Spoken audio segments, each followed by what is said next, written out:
दोस्तों नमस्कार। मैं ना सुनाचली कथा कहानी और उपन्यास के संग के साथ पुनः हाजिर हूँ।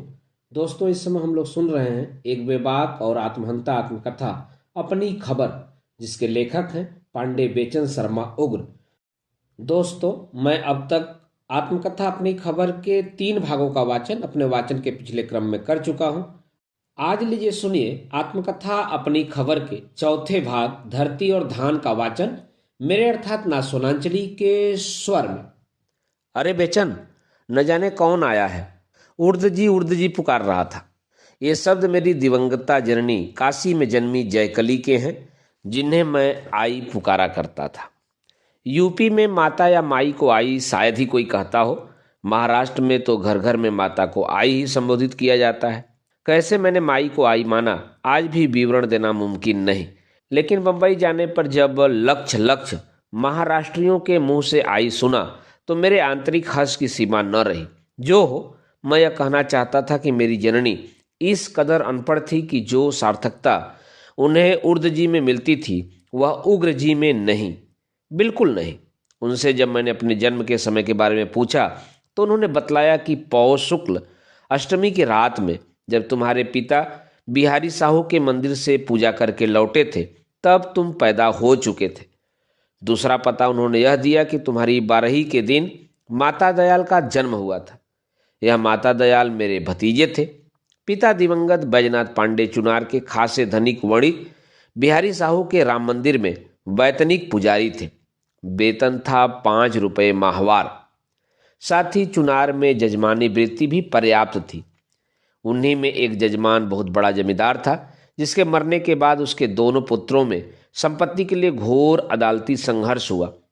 उसी मुकदमे में जमींदार के बड़े लड़के ने कुल पुरोहित की हैसियत से मेरे पिता का नाम भी गवाहों में लिखवा दिया था, जबकि उन्होंने भाई के द्वंद्व में पड़ने से 12 इनकार किया था।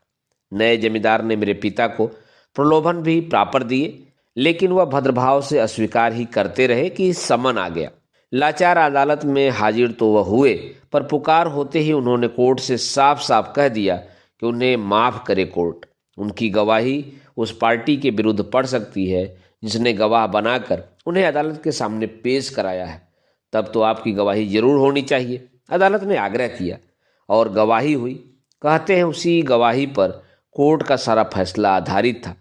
बड़ा भाई हार गया, वही जिसने मेरे पिता को गवाह बनाया था।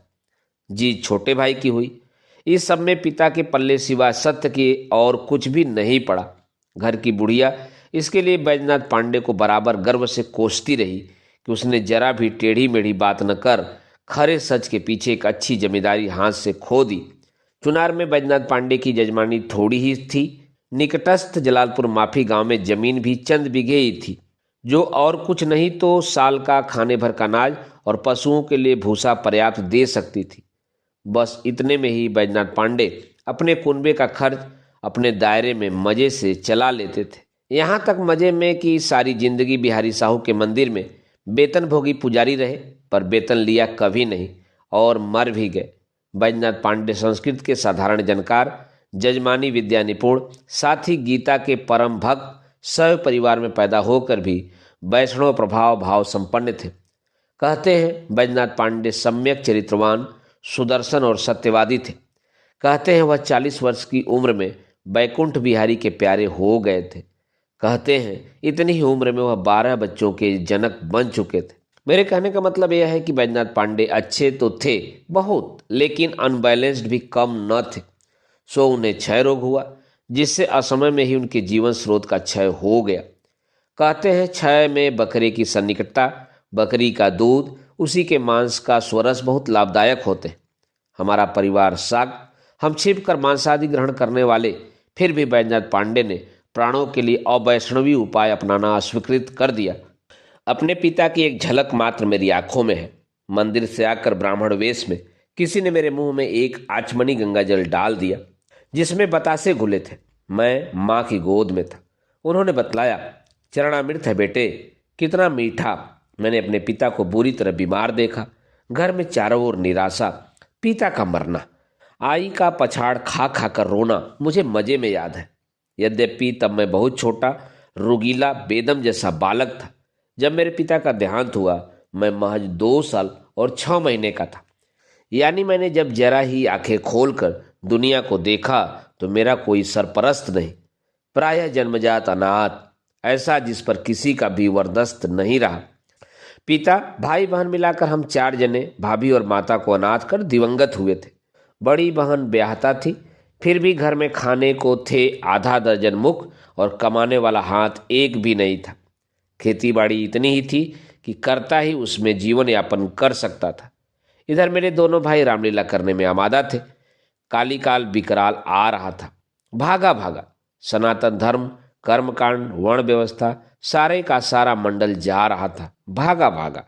धर्म का लोप हो रहा था, परिवार टूट रहा था, अर्थ टका युग का उदय हो रहा था। जब पिता का देहांत हुआ, मेरा बड़ा भाई 22 वर्ष का रहा होगा, उसका विवाह हो चुका था। मेरी भाभी घर पर ही थी। मझला भाई 16-17 साल का रहा होगा, जो पिता मरण के कुछ ही दिन के अंदर बड़े भाई और भाभी से लड़कर घर से अयोध्या भाग गया और साधु बनकर रामलीला मंडलियों में अभिनय करने लगा था। तब मैं 4 साल का था। सारे तन में पेट परम प्रधान। मेरे देह में वह रोग था जिसमें आयुर्वेदी चिकित्सक लोहे की भस्म या मंडूर खिलाते हैं। मेरी आई के मरे और जीवित अनेक बच्चे थे, पर चाची के एक कन्या के अलावा कोई भी जीवित न था। सो उनके मन में पुत्र का मोह था। दोनों घरों में सबसे छोटा बालक मैं ही था। चाची मेरी आई से तो कसकर झगड़ती थी, लेकिन मुझे उनका वात्सल्य प्राप्त था। पाते ही प्यार से, पुचकार से वह मुझे कुछ न कुछ खाने को देती। लेकिन इसका पता लगते ही मेरी आई धरित्री पर बैठ पसारे हुए पांवों पर मुझे पट लिटा देवरानी को दिखा दिखा सुना सुना कर धमार की धुन में धमकती थी। एक तो ब्राह्मण क्रोधी होता ही है, दूसरे हम परम क्रोधी कौशिक यानी विश्वामित्र के गोत्र वाले, तीसरे मेरी आई अनायासी भयानक क्रोध करने वाली थी। मैं 16 साल का हो गया था, तब भी वह मुझे मारने को ललकती थी। एक बार तो अनेक झाड़ू उन्होंने मुझ पर झाड़ भी डाले थे। मझले भाई श्रीचरण पांडे तो क्रोधी नहीं थे, लेकिन उमाचरण और बेचन अपने अपने समय पर परम क्रोधी व्यक्ति बने। हम सब में माता के स्वभाव का प्रभाव खासा था, लेकिन क्रोध माता करे या पिता, पति करे या पत्नी, बालक करे या युवा, होता है पाप का मूल। यही बस जन अनुचित करही चरही विश्व प्रतिकूल। सो माता के क्रोध का कुफल माता को मिला, भ्राता के क्रोध का भ्राता को। खुद बेचन पांडे को क्रोध का कुफल जो मिला उसे मैं ही जानता हूँ, और अच्छा करता हूँ कि डायरी नहीं लिखता, वरना दुनिया जानती। अपने बारे में दुनिया को क्या जनाना चाहिए क्या नहीं, इसी का नुस्खा विनय में गोस्वामी जी ने खूब बतलाया है। किए सहित स्नेह जयग हृदय राखे चोरी, असंग बस किए शुभ सुनाए सकल लोक निहोरी।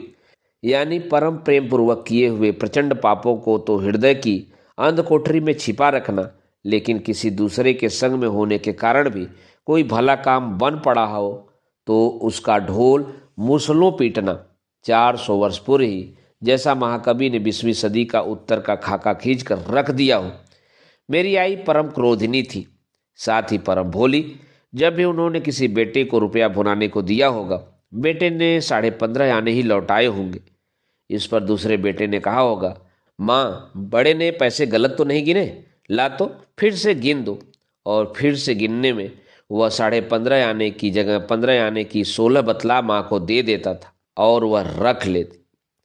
वह परिश्रमी भी जबरदस्त थी। हमारे लंबे चौड़े दरिद्र कच्चे घर को होली दिवाली पर वह अकेले ही कछाड़ बांधकर पोतनी या पीली मिट्टी से दिव्य कर देती थी। फटे पुराने कपड़ों की कंथा बहुत अच्छी तो नहीं, फिर भी ऐसी सी देती थीं जिससे सर्दी के दिनों में वरदान की तरह लोग ओढ़ते बिछाते थे। काजल, गला, पल्प बना उसकी भद्दी टोकरियां बना लेती थी। सीख के पंखे तो खासे बना लेती थी।